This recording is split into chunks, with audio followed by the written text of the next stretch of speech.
Guys নিউটনের সূত্র কাটিয়ে এখন আমি গাড়িটা দিয়ে মাটির নিচে যাবো এবং মাটির নিচে গিয়ে ম্যাচটা ভুইয়া করে ফেলবো। স্যার ও যা বলছে সব মিথ্যা কথা। গাইস এখন আমি সোজা যাই গাড়ি মোড় চড়বো এবং গাড়ি মোড় চড়ে সোজা এসে পড়েছি মাটির নিচে। তো মাটির নিচে আসার পর এখন গাইস সোজা কাতুষ্টিয়া গ্রামের ওদিকে যাবো, কারণ আমি যদি শিপইয়ার্ডের ওদিকে যাই আমাকে গাইস না করে দেবে মানে লুট বক্স। কাতুষ্টিয়া গ্রামে আসার পর দেখি অনেকগুলো এনিমি পরস্পরের সাথে করছে মানে র্যাঙ্ক পুশ।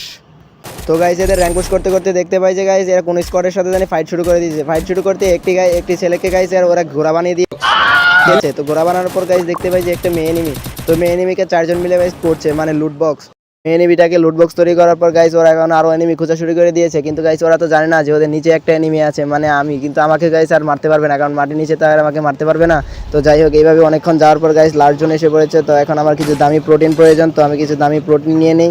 তো দামি প্রোটিন নেওয়ার পর এখন গাইস আমাকে যেভাবে ম্যাচটা ভুয়ে আনতে হবে। তো ম্যাচটা ভুয়ে আনতে পারলে গাইস এখন পর্যন্ত যারা যারা গাইস ভিডিওতে লাইক করনি তাড়াতাড়ি লাইকটা করে দাও, আর যারা যারা চ্যানেলটা সাবস্ক্রাইব করনি তারা অবশ্যই চ্যানেলটা সাবস্ক্রাইব করে দাও। তো দেখা যাক আমি ভুয়ে আনতে পারি কি না।